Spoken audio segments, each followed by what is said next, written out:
और चलिए अब आपको सीधी तस्वीरें दिखाएंगे प्रधानमंत्री नरेंद्र मोदी की, जहां पर भारत का टेलीकॉम सेक्टर में बड़ा कदम देखने को मिल रहा है। और ऐसे में क्या विश्वविख्यात है।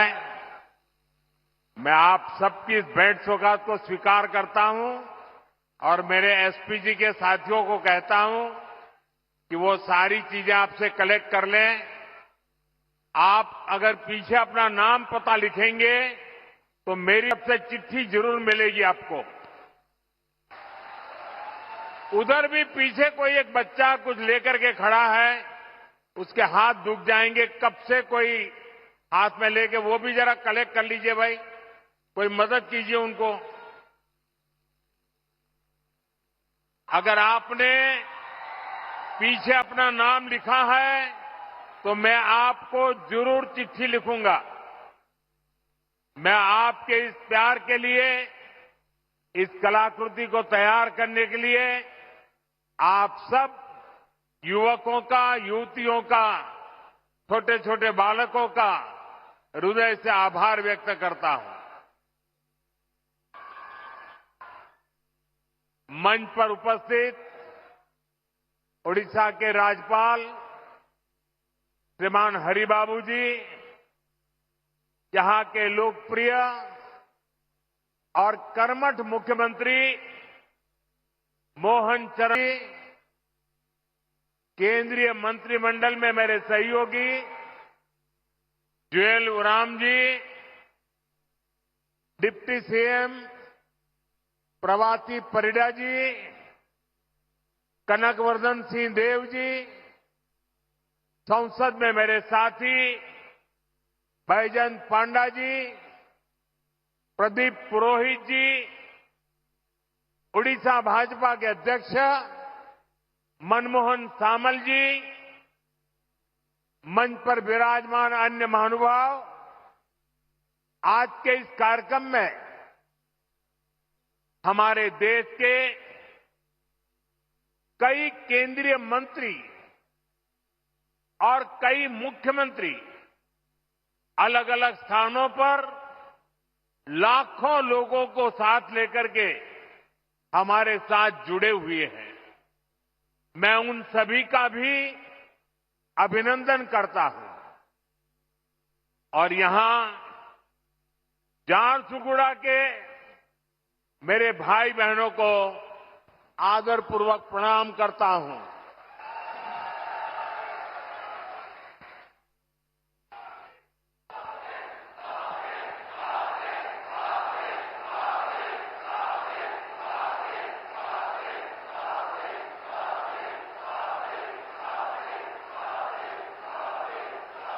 आपके इस प्यार के लिए मैं आपका आभार व्यक्त करता हूं।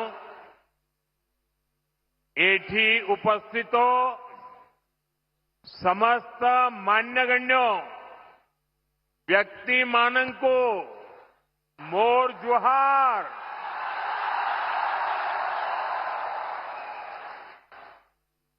साथियों, इस समय नवरात्र का पर्व चल रहा है और ऐसे पावन दिनों में मुझे मां समोलेई और मां रामोचंडी की इस भूमि पर आप सभी के दर्शन का सौभाग्य मिला है। यहां बहुत बड़ी संख्या में माताएं बहनें भी पहुंची हैं। आपका आशीर्वाद ही हमारी शक्ति है।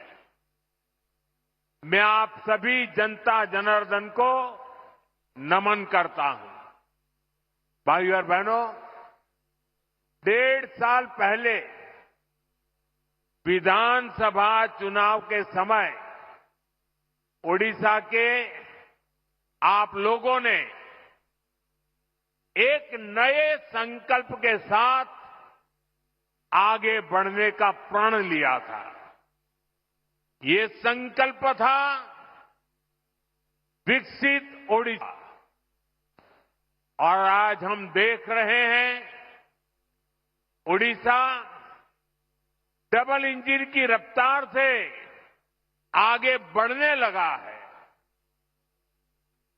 आज फिर एक बार ओडिशा के विकास के लिए, देश के विकास के लिए हजारों करोड़ रुपए के काम शुरू हुआ है। आज से बीएसएनएल का नया अवतार भी सामने आया है। बीएसएनएल की स्वदेशी 4G सर्विसेज लॉन्च हुई है।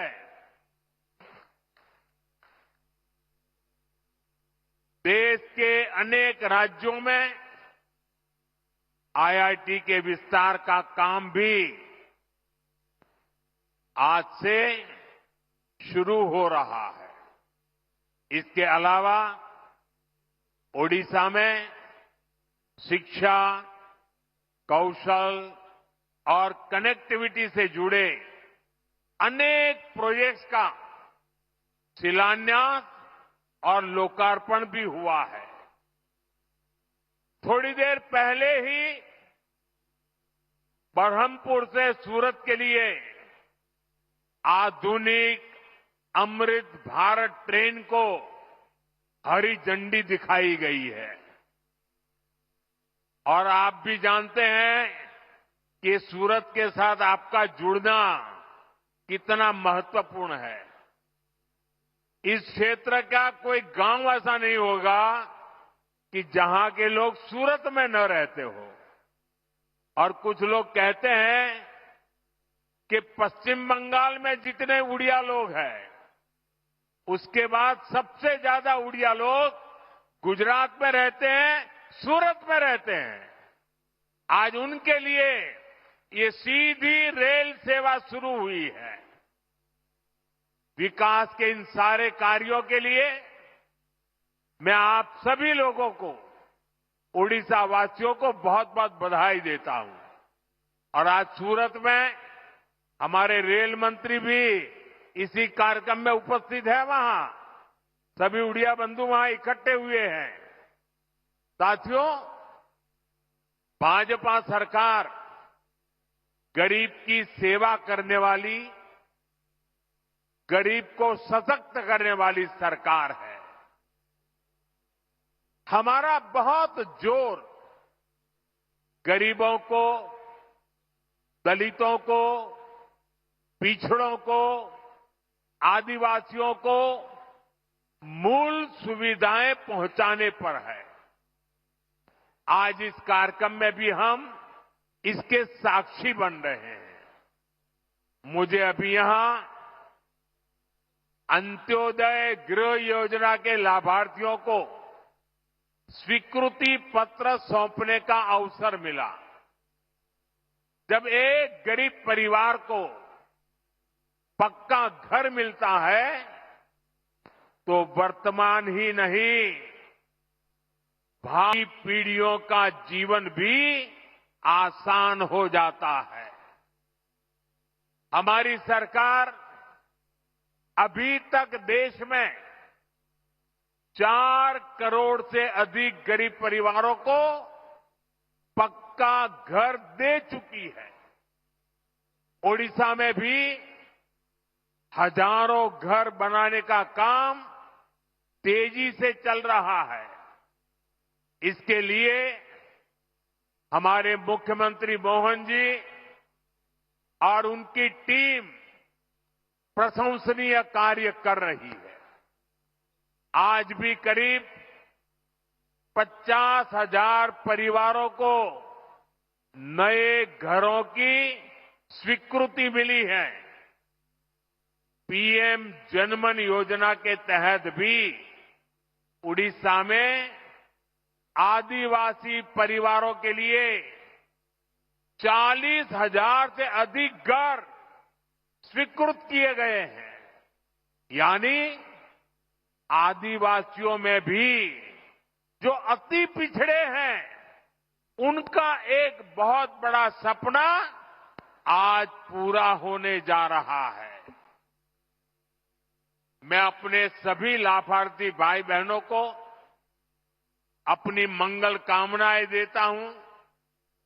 साथियों, उड़ीसा के सामर्थ्य पर, उड़ीसा के लोगों की प्रतिभा पर मुझे हमेशा से बहुत विश्वास रहा है। प्रकृति ने ओडिशा को बहुत कुछ दिया है। ओडिशा ने बहुत दशक गरीबी के देख लिए, लेकिन अब ये दशक ओडिशा के आप लोगों को समृद्धि की तरफ ले जाने वाला दशक है। ये दशक उड़ीसा के जीवन में बहुत महत्वपूर्ण है और इसके लिए हमारी सरकार बड़े बड़े प्रोजेक्ट्स उड़ीसा में ला रही है। तो अभी आप सुन रहे थे प्रधानमंत्री नरेंद्र मोदी को। फिलहाल खबरों में बस इतना ही। लगातार बने रहिए हमारे साथ और देखते रहिए जनतंत्र टीवी।